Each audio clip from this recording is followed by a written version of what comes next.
तो last part में celestials Goku को लेकर के दूसरे मल्टीवर्स में गए थे ताकि वो एग्जिस्टेंस को बचा सके, और जेनो ने भी सुपर शेनरॉन की मदद से सारे एंड्रॉइड मार्जिन्स को ख़त्म कर दिया था। अब उसके आगे, लेकिन उससे पहले तुम वीडियो को लाइक करो, और अगर तुम्हें ऐसी ही स्टोरी सुनना पसंद है तो चैनल को भी सब्सक्राइब कर देना ताकि आगे आने वाले वीडियोस तुम्हें सबसे पहले मिल सके।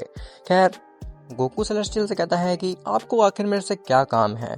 सेलेस्टियल्स कहते हैं कि तुम्हारे भले ही ये ड्रिप जैकेट पहन ली है और तुम काफ़ी ज़्यादा ताकतवर बन चुके हो, लेकिन स्टिल वो बीइंग इतना ज़्यादा ताकतवर है कि केवल तुम इस जैकेट के भरोसे नहीं बैठ सकते हो, तुम्हें उसको हराने के लिए और भी कुछ करना होगा। गोकू कहता है लेकिन ये जैकेट तो मुझे सेलेस्टियल से भी ज़्यादा ताकतवर बना देती है ना, तो फिर मैं उस बीइंग को क्यों नहीं रोक पाऊंगा। सेलेस्टियल कहते हैं केवल तुम ही नहीं बल्कि वो बीइंग भी सेलेस्टियल से ज़्यादा ताकतवर है, और अगर तुम्हें उसे रोकना है तो फिर तुम्हें हमारी बात को मानना ही पड़ेगा। गोकू कहता है अच्छा ठीक है, मुझे बताइए कि मैं उसे कैसे रोक सकता हूँ। तभी वहाँ पे वजीटा आ जाता है। गोकू वजीटा को देखता है और कहता है कि आखिर तुम यहाँ पे क्या कर रहे हो वजीटा। सेलेस्टियल्स कहते हैं क्या तुम इसको जानते हो कि कौन है।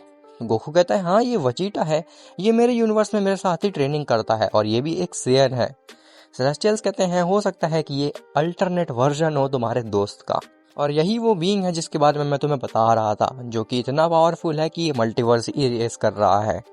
गोकू कहता है कि मुझे नहीं लगा था कि वजीटा किसी मल्टीवर्स में बुरा भी हो सकता है। वजीटा कहता है तुम्हारी बकवास अगर खत्म हो गई हो तो हम काम की बात करें। खैर, अगर मैं सही हूँ तो तुम गोकू हो ना। गोकू कहता है हाँ, क्या तुम्हारे मल्टीवर्स में भी एक गोकू एग्जिस्ट करता है। तो वजीटा बताता है ऐसा बिल्कुल नहीं है, बल्कि मैंने जितने भी मल्टीवर्सेस अभी तक तबाह किए हैं उनके सारे ओमनी किंग ने मेरे को केवल यही कहा था कि एक मॉर्टल है गोकू नाम का जो कि तुम्हें सबक सिखाएगा, लेकिन मुझे लगता है कि तुम्हारे पास इस जैकेट के अलावा और कोई भी ताकत नहीं है जो कि मुझे रोक सके। गोकू कहता है तुम्हें क्या ही पता है इस जैकेट के बारे में, इस जैकेट की मदद से मैं सेलेस्टिया से भी ज़्यादा ताकतवर बन सकता हूँ, और तुम्हारे पास तो ये जैकेट भी नहीं है और मुझे तो नहीं लगता कि तुम इतने ताकतवर हो सकते हो। वजीटा हंसता है और वो केवल अपने एक ही इशारे से सेलेस्टियल्स को भी मार देता है। गोकू हैरान होता है ये देख करके कि आखिर उसने इतनी आसानी से सेलेस्टियल्स को कैसे मिटा दिया। गोकू कहता है नामुमकिन, आखिर तुम बिना इस जैकेट के इतने ताकतवर कैसे हो। वजीटा कहता है तुम्हें क्या लगता है कि इतने सारे मल्टीवर्स मैंने ऐसे ही इरेज कर दिए हैं, और अगर तुम चाहते हो कि तुम अपनी जान बचा सको और मैं तुम्हारे मल्टीवर्स को छोड़ दूं, तो फिर इस भलाई इसमें ही है कि तुम अपनी जैकेट मुझे सौंप दो, नहीं तो अगला नंबर तुम्हारा मल्टीवर्स का ही होगा इरेज होने का। गोकू कहता है इसके बारे में तुम सोच भी कैसे सकते हो, वो भी बिना लड़ाई के। वजीटा कहता है तो फिर ठीक है, जिसके बाद उन दोनों के बीच में लड़ाई स्टार्ट हो जाती है, लेकिन गोकू पूरी कोशिश कर रहा होता है वजीटा के ऊपर अटैक करने की, लेकिन वजीटा को एक भी अटैक नहीं टच कर पा रहा होता। वजीटा कहता है बस यही तुम्हारी ताकत है क्या? क्या तुम सच में इस जैकेट के भरोसे मेरे से लड़ने आए हो यहाँ पे? अगर ऐसी बात है तो तुम बिल्कुल भी नहीं जीत पाओगे मेरे से। ऐसा बोल करके वजीटा केवल एक अटैक मारता है गोकू को, और गोकू वहीं पे धराशायी हो जाता है, जिसके बाद वजीटा गोकू से वो जैकेट ले लेता है और वहां से गायब हो जाता है। तभी वहां पे सेलेस्टियल्स आते हैं और वो गोकू को जगाते हैं। गोकू कहता है लेकिन आपको तो वजीटा ने मार दिया था, आप आखिर दोबारा से कैसे जिंदा हो गए। सेलेस्टियल्स कहते हैं कि हमें मार पड़ना एकदम ही नामुमकिन है, वो भले ही हमको उस समय मार दिया था लेकिन हम लोग दोबारा रिवाइव हो गए, क्योंकि अगर हम ही एग्जिस्ट नहीं करेंगे तो ये पूरी एग्जिस्टेंस ही नहीं रहेगी। गोकू कहता है लेकिन फिर वजीटा ने आपको इरेज क्यों किया था।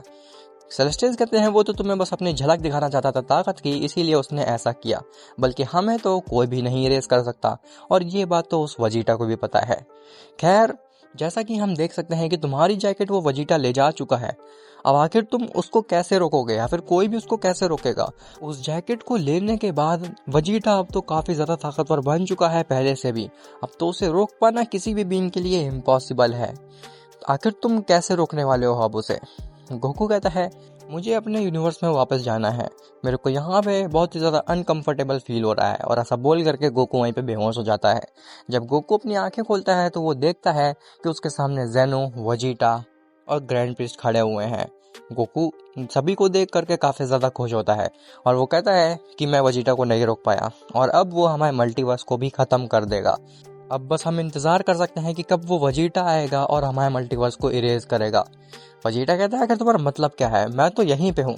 गोकू कहता है तुम नहीं, एक और वजीटा भी एग्जिस्ट करता है जो कि तुमसे भी ज्यादा ताकतवर है, और उसे मैं जैकेट के साथ भी नहीं रोक पाया था, और उसने मुझसे वो जैकेट भी छीन ली है, जिसके बाद वो अब काफी ज्यादा ताकतवर बन चुका है, जिसे कि कोई भी नहीं रोक सकता है। वजीटा कहता है अगर वो मेरा ही वर्जन है तो मेरे से अच्छे से उसे कौन ही जानता होगा। मैं समझ सकता हूँ कि आखिर उसकी अगली चाल क्या होने वाली है और हम उसको आखिर कैसे रोक सकते हैं। ज़ेनो कहता है क्या तुम हमें बता सकते हो कि आखिर तुम उसे कैसे रोकोगे। तो वजीटा गोकू से कहता है कि गोकू क्या तुम मुझे बता सकते हो कि आखिर वो वजीटा किस फॉर्म में था। तो गोकू कहता है मुझे नहीं पता, लेकिन ऐसा महसूस हो रहा था जैसे कि वजीटा ने अपने अंदर काफी सारे ओमनी किंग को अब्जॉर्ब किया हुआ है। वजीटा कहता है मैं समझ गया आखिर ये सब क्या चल रहा है। ज़ेनो पूछता है आखिर तुम कहना क्या चाहते हो। तो वजीटा कहता है कि ये सब चीजें वो वजीटा कर ही नहीं रहा है, बल्कि कुछ मल्टीवर्स के ओमनी किंग वजीटा से ये काम करवा रहे हैं, वो भी जानबूझ के, ताकि वो अपने आप को मल्टीवर्सल लेवल पे सबसे स्ट्रॉन्गेस्ट ओमनी किंग बता सके। ज़ेनो कहता है लेकिन आखिर कोई ओमनी किंग ऐसा करना क्यों ही चाहेगा। वजीटा कहता है इसका जवाब तो केवल एक ही इंसान दे सकता है, वो वजीटा। खैर अभी हमें ये सोचना चाहिए कि आखिर हम अपने मल्टीवर्स को कैसे बचा सकते हैं उस वजीटा से, जिसके अंदर काफी सारे ओमनी किंग समाये हुए हैं। गोकू कहता है जब तक उसके पास वो जैकेट है तब तक उसे रोक पाना एकदम ही नामुमकिन है, हैंस हम अपने मल्टीवर्स को भी उससे किसी भी हालत में नहीं बचा सकते हैं। ज़ेनो कहता है गोकू की बात बिल्कुल ठीक है, लेकिन ऐसा कोई तो रास्ता होगा जिससे कि हम अपने मल्टीवर्स को बचा सकें उस वजीटा से। तभी वहां पे वजीटा का दूसरा वर्जन आता है जो कि ड्रिप जैकेट पहने हुए होता है। सभी लोग घबरा जाते हैं उसको देख करके। वजीटा कहता है कि तुम चिंता बिल्कुल भी मत करो, और यहाँ पे मैं तुम्हारे मल्टीवर्स को तबाह करने बिल्कुल नहीं आया हूँ, बल्कि मैं तो ये चीज देख करके हैरान था कि आखिर ये ड्रिप जैकेट इस कमजोर से मॉडल गोकू के पास कर क्या रही थी। क्या इसके अंदर सच में वो पोटेंशियल है इस जैकेट को पोजेस करने का। मैं तो यहाँ पे बस चुनौती देने आया हूँ इस मल्टीवर्स के सभी मॉडल्स को एक फाइट के लिए। आखिर मैं भी तो देखूं कि इस मल्टीवर्स में ऐसा क्या खास है कि सेलेस्टियल्स ने इस बेकार से मॉडल को इस ड्रिप जैकेट को दिया। और ऐसा बोल करके वो ड्रिप वजीटा वहां से गायब हो जाता है।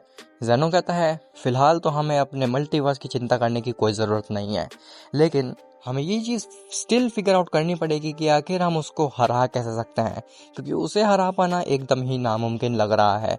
जब गोकू ड्रिप जैकेट के साथ उस वजीटा को नहीं रोक पाया तो आखिर उसको रोक ही कैसे पाएंगे।